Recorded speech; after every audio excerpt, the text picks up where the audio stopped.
Shadow कॅबिनेटच्या माध्यमातून होऊ शकतं. आणि म्हणून ही संकल्पना आपल्याला अजून वाढवण्याच्या दृष्टीने आपण काम करणं गरजेचं आहे. खरं तर युवकांचा रोल हा या सगळ्या लोकशाहीच्या प्रक्रियेमध्ये अत्यंत महत्वाचा रोल हा युवकांचा रोल राहिलेला आहे. युवकांचा आपण पाहतो की युवकांची भूमिका ही अत्यंत महत्वाची. आपला देश आपण युवकांचा देश म्हणतो, परंतु आजही आपल्याकडे युवकांना म्हणावं तितकं महत्व दिल्याचं मला जाणवत नाही. किंबहुना या देशामध्ये युवक कल्याण नावाचं स्वतंत्र विभाग आजही कार्यरत नाही. हे अत्यंत सगळ्यात मोठी शोकांतिका आपल्या सगळ्यांच्या दृष्टीने आहे.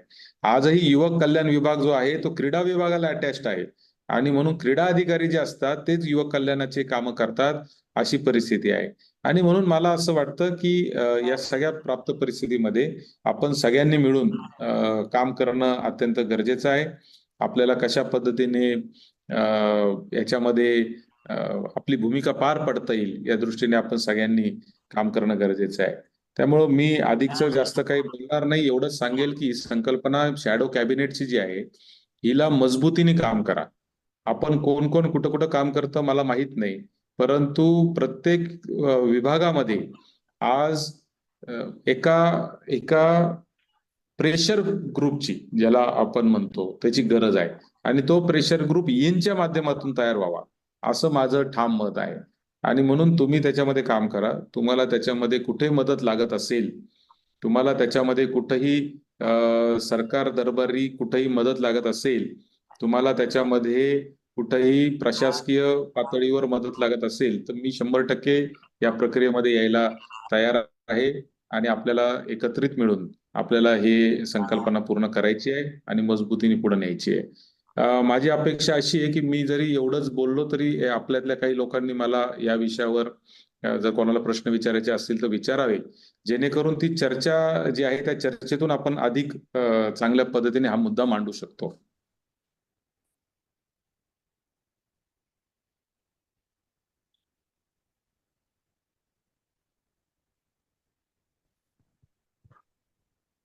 तर नक्कीच आपण एक प्रश्न उत्तराचं आपण एक थोडासा हे घेऊया, तास घेऊया. आता सध्याला नवीन निवडून आलेले आपले ईनचे सभापती आहेत, तर त्यांचा प्रश्न मी त्यांच्याकडे माईक देतो.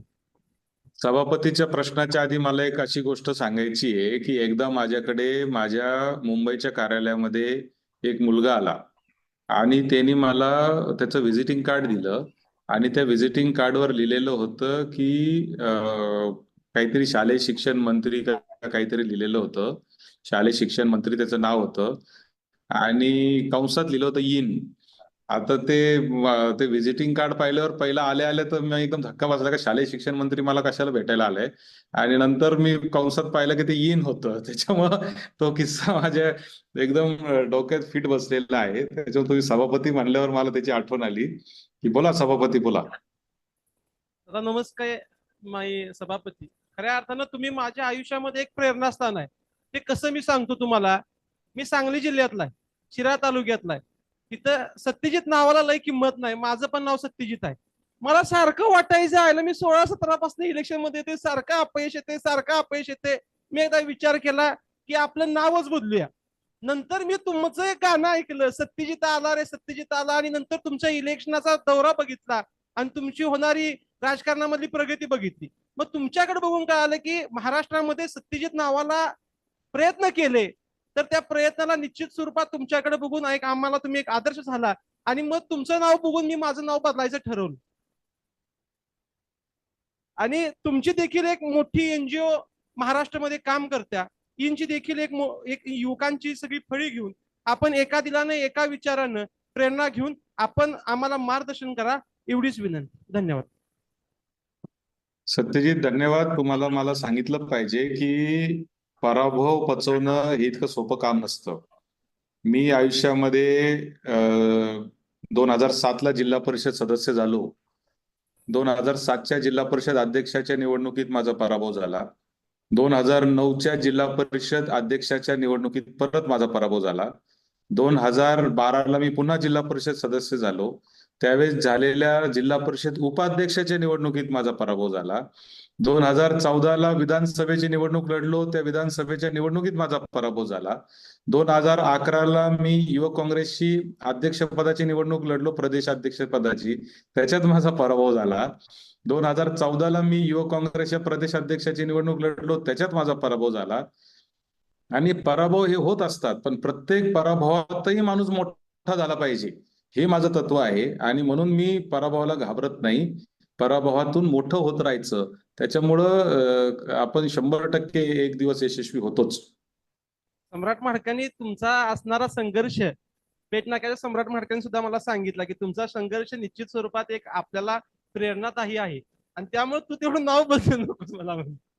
त्यामुळे आता धन्यवाद. आपलं मार्गदर्शन सम्राट मित्रच आहे माझा. हो, धन्यवाद. धन्यवाद. हॅलो सर, माझं नाव सई निंबाळकर आहे आणि मी अतिशय जाणीवपूर्वक हा प्रश्न तुम्हाला मला विचारायची इच्छा होती खूप वर्षापासून, जसं मी तुम्हाला बघत आली आहे तसं. आणि याचं कारण आहे की दोन्ही क्षेत्रात समाजकारण आणि राजकारण यात तुमचा खूप मोलाचा वाटा आहे. सर, जसं आपल्याला माहिती आहे, एखाद्या सोसायटीला किंवा एखाद्या तसं सामाजिक आणि राजकीय किंवा समाजकारण आणि राजकारण हे खूप महत्वाचा रोल किंवा भूमिका बजावत असतात. बऱ्याचदा असं होतं सर, एखादा युवक जो समाजकारणात जातो, तो समाजकारणात गेल्यावर त्याच्या बरोबर राजकारण होतं. जो राजकारणात जातो किंवा राजकारणाला निवडतो, तो राजकारणात गेल्यावर हे विसरतो की अरे आपल्याला समाजकारण पण करायचंय, आपल्याला समाजासाठी पण काहीतरी करायचंय. आणि म्हणून माझा हा प्रश्न आहे की सर, निवडायचं काय एका युथ किंवा यंगस्टरनी, आणि ओळखायचं कसं की आपण कशात अडकलोय?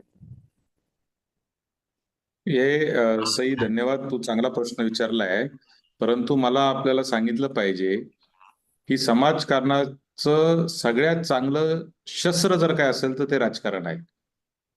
राजकारण हे वेगळं नाहीये. ज्याला समाजकारण करायचंय त्याच्यासाठी राजकारण हे अत्यंत गरजेचं आहे. किंबहुना राजकारणातूनच सगळ्यात चांगली समाजकारण होऊ शकतं, असं मताचं मी आहे. आणि त्यामुळे काय निवडायचं हे मला असं वाटतं की हे मला असं वाटतं की विचार न करण्याचीच गोष्ट आहे. समाजकारण राजकारण हा एकच भाग आहे. समाजकारणाचं चांगलं शस्त्र राजकारण आहे, आणि राजकारण करणं म्हणजे निवडणुका लढणंच, हे देखील डोक्यातून काढून टाका. राजकारण म्हणजे काय फक्त निवडणुका लढल्या पाहिजे आणि पदं घेतले पाहिजे असं नाहीये. तर राजकारण म्हणजे राजकीय प्रक्रियेमध्ये सहभागी असणं, राजकारणाबाबत आपण अतिशय ऍक्टिव्ह असणं, अलर्ट असणं, आपल्याला राजकारणाची माहिती असणं. मला असं वाटतं की हे अत्यंत गरजेचं आहे. आणि म्हणून आपण काही केलं तरी राजकारण हे अत्यंत महत्वाचं असतं, आणि त्याच्याशिवाय समाजकारण चांगल्या पद्धतीने होऊ शकत नाही असं मला वाटतं. बोला, कोणाला विचारायचं अजून?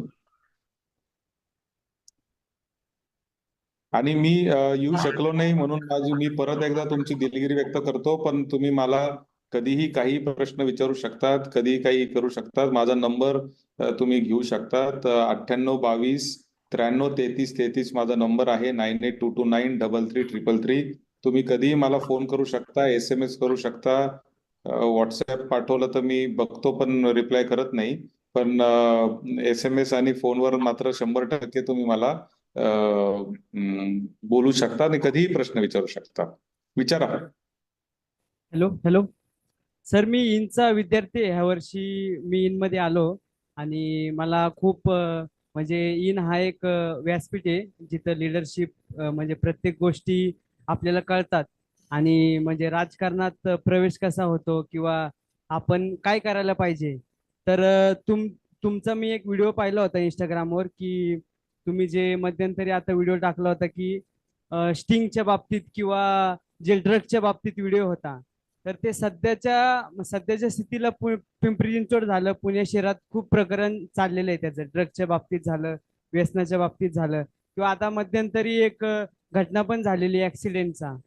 तर त्या बाबतीत सरकारने योजना कशा म्हणजे कशा राबवल्या आहेत आणि कशा राबवणार आहेत, आणि तुम्ही जो व्हिडिओ टाकला होता तर त्यासाठी तुम्ही कशा योजना राबवणार आहात, आणि हे पुणे पिंपरी चिंचवड शहरात ड्रग्स मुक्ती आणि व्यसन मुक्ती कसं करता येईल ह्याच्या योजना काय आहेत किंवा आम्हाला काही सूचना सांगता येतील तुम्हाला? पहिली गोष्ट तर सरकार काय करणार आहे याबाबत मी काही सांगू शकत नाही, कारण मी सरकारच्या यंत्रणेचा भाग नाही. मी तो मुद्दा मांडला होता. माझी अपेक्षा माफक एवढीच होती की जास्त कॅफेन असलेले किंवा जास्त शुगर असलेल्या ज्या गोष्टी आहेत त्याच्यामुळं लहान मुलांच्या आणि तरुणींच्या मनावर परिणाम होतो. मी तुम्हाला सांगतो ह्याचा परिणाम इतका वाईट आहे की उद्याच्या तारखेला आपण ते जे एनर्जी ड्रिंक्स आहेत, हे एक एनर्जी ड्रिंक 2-2, 3-3 आजकाल मुलं पितात. रात्रीचं जागायचं असतं, अभ्यास करायचा असतो, काही कारणं असू शकतात, त्याच्यात ते पितात आणि त्याचा परिणाम आज असा आहे की लिव्हर फेल्युअर, किडनी फेल्युअर, मुलींना गर्भवती न होण्याचे परिणाम, म्हणजे इतक्या वेगवेगळ्या वाईट लेवल पर्यंत हे सगळ्या गोष्टी गेलेल्या आहेत. तर याची काळजी आपण सगळ्यांनी केली पाहिजे, कारण आपण भावी पिढी आहोत आणि आपलं काम आहे की आपण याची काळजी 100% भविष्यासाठी घेतली पाहिजे. आणि म्हणून मी त्याच्यावर माझा मुद्दा मांडला होता. याच्यावर सरकारने काय करावं, तर सरकारने याच्यावर बंदी आणावी अशी माझी माफक अपेक्षा होती आणि ती सरकारने जाहीर केली की आम्ही शाळांपासून 500 किलोमीटरच्या अंतरावर आपण ते बंदी करतोय. पण सरकारच सगळं करेल हे मानायचं काही कारण नाही. आपण युवक आहोत, आपण लोकप्रतिनिधी आहोत, आपण समाजामध्ये वावरतो. तर मला असं वाटतं की तुमची सगळ्यांची जबाबदारी आहे की तुम्ही सगळ्यांनी तुमच्या आजूबाजूच्या एरियामध्ये ड्रग्ज असेल किंवा व्यसनाधीनता असेल, गुटखा असेल, हे स्टिंग सारखे काही एनर्जी ड्रिंक्स असतील, हे येणार नाही याच्यासाठी आपण प्रयत्न करू. आणि मला सांगायला आज या ईनच्या व्यासपीठावर आनंद होतो की मी विधान परिषदेमध्ये तो प्रश्न मांडल्यानंतर आणि सरकारने त्याच्यावर भूमिका घेतल्यानंतर मागच्या 8-10 दिवसामध्ये जवळजवळ 200-250 गावांनी महाराष्ट्रामध्ये ग्रामसभेचा ठराव घेऊन हे आमच्या गावात आम्ही एनर्जी ड्रिंक विकणार नाही असे ठराव केलेले आहेत. आणि 15 ऑगस्टला तर अनेक गावांमध्ये हा ठराव होणार आहे असं मला अनेक गावातल्या आपल्या तरुण कार्यकर्त्यांनी सांगितलंय. तर काय छोटी सुरुवात करायची असेल तर तुम्ही तुमच्या गावामधल्या ग्रामसभेमध्ये 15 ऑगस्टला ठराव करा आणि सांगा की आम्ही हे आमच्या गावामध्ये हे विकू देणार नाही, आमच्या मुलांवर आम्ही ही वेळ येऊ देणार नाही, आमच्या मुलींवर ही वेळ येऊ देणार नाही. छोटीशी सुरुवात आपण करू आणि आपली छोटी सुरुवात झाली की मग देशामध्ये काय होईल त्याची आपण चिंता करू. मला असं वाटतं की सुरुवात आपल्यापासून करणं गरजेचं आहे.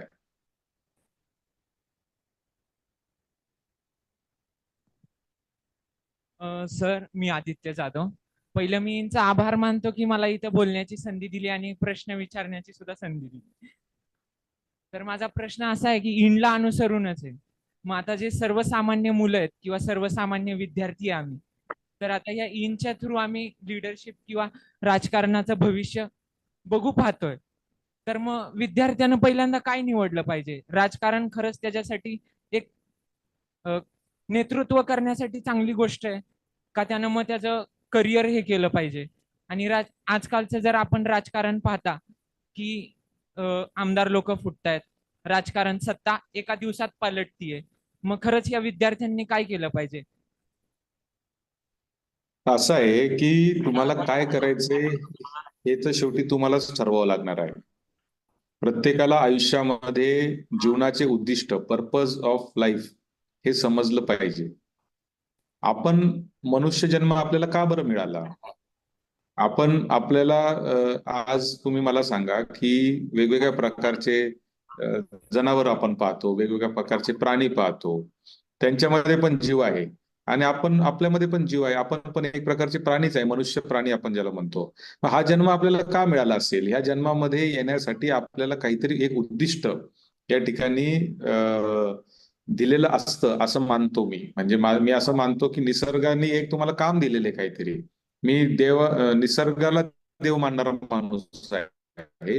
मी कुठल्याही देवामध्ये म्हणजे मी जातो देवाऱ्यांमध्ये, देवाच्या पाय पडतो, पण मी निसर्गाला देव मानणारा माणूस आहे. मला असं वाटतं की ही सृष्टी हीच देव आहे आणि या सृष्टीने तुम्हाला काहीतरी काम दिलेलं आहे आणि तुम्हाला जन्म दिलेला आहे. तर तुम्हाला काय काम आहे, तुमचं पर्पज काय लाईफ मध्ये हे तुम्हाला ठरवता आलं पाहिजे. आणि ते ठरवण्यासाठी राजकारण जर एक साधन असेल तर ते तुम्ही केलं पाहिजे.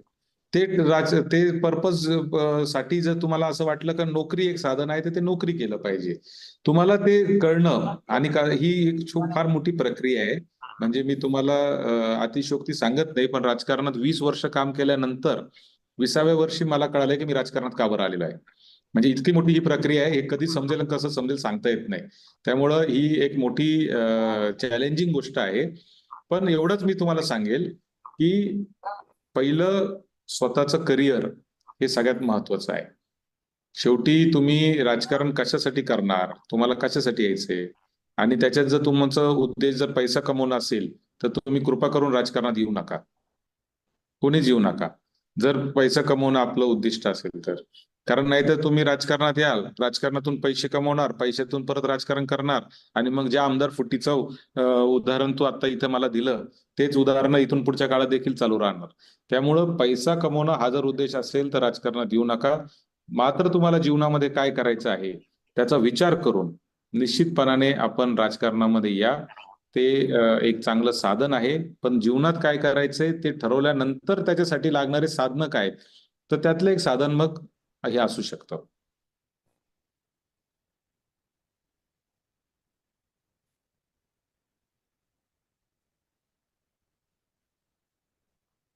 नमस्कार बोला. सर, माझं नाव वृंदाना पाटील आणि मी इंदोर जिल्हाध्यक्ष. सर, मला आपल्याला हा प्रश्न विचारायचा होता की आता माझ्या त्याने विचारलं की करिअर चूज करायचं की राजकारण. तर करिअर चूज जर केलं तर बऱ्याच ठिकाणी म्हणजे प्रत्येक क्षेत्रामध्ये, आता मागेच न्यूज आलेली होती पूजा खेडकर म्हणून, प्रशासकीय सेवेत सुद्धा जर भ्रष्टाचार होतोय किंवा घोड होतोय, म्हणजे प्रत्येक क्षेत्रामध्ये घोड होत चाललेला आहे, तर विद्यार्थ्यांना प्रत्येक ठिकाणी निराशा येते. तर तुम्हाला काय वाटतं सर याबद्दल मत, की तुम्ही विद्यार्थ्यांना कसं सांगावं की यात निराशा न घेता काहीतरी मार्ग निघाला पाहिजे असं? अति महत्वाकांक्षेतून निराशा येते, त्यामुळं कुठल्याही गोष्टीची अति महत्वाकांक्षा असता कामा नये. पूजा खेडकर जे प्रकरण आहे, या प्रकरणावर माझं ठाम मत असं आहे की एका सरकारी अधिकाऱ्याची मुलगी, ती लहानपणापासून ते सगळं बघत आली आणि तिच्यावर तसे संस्कार झाले आणि त्या संस्कारातून तिने ते चूक केली, असं माझं त्याबद्दल छोटंसं मत आहे. आणि म्हणून अति महत्वाकांक्षा कुठल्याही गोष्टीची जर नसेल तर निराशा आयुष्यामध्ये येत नाही. आणि म्हणून आपण प्रॅक्टिकल असलं पाहिजे, पण मोठे स्वप्नही आपले त्याच वेळेस असले पाहिजे. आणि मोठे स्वप्न मिळवण्यासाठी जी पॉझिटिव्हिटी लागते ती आपल्यामध्ये असली पाहिजे. बऱ्याच वेळा काय होतं की आपण फक्त स्वप्न पाहतो आणि ते करण्यासाठी नेमकं काय करायचंय हे मात्र आपण विसरून जातो, आणि मग त्याच्यामध्ये आपण कायम मागे पडतो. जगातले जे टॉपचे 10 श्रीमंत लोक आहेत, त्या 10 पैकी 9 लोक असे आहेत की जे पहिल्या जनरेशनचे एंटरप्रेन्योर आहेत. म्हणजे त्यांनी 10, 15, 20 वर्षामध्ये त्यांच्या आयुष्याच्या ते जगातले सगळ्यात श्रीमंत लोक झालेले आहेत. म्हणजे थोडक्यात मोठे स्वप्न असले पाहिजे का, तर असले पाहिजे, आणि त्याच्यातही यश मिळतं. मी तुम्हाला एक पुस्तक सांगतो की थिंक अँड ग्रो रिच नावाचं एक पुस्तक आहे, नेपोलियन हिल नावाच्या एंटरप्रेन्योरचं. ते पुस्तक जर कधी तुम्हाला वाचता आलं तर तुम्ही निश्चितपणाने वाचा, की एका आयुष्यामध्ये आपण काय काय करू शकतो आणि किती मोठं होऊ शकतो हे त्याच्यात दिलेलं आहे. पण हे सगळं करत असताना सकारात्मक विचाराने हे झालं पाहिजे. नकारात्मक विचार आले की मग निराशा येते.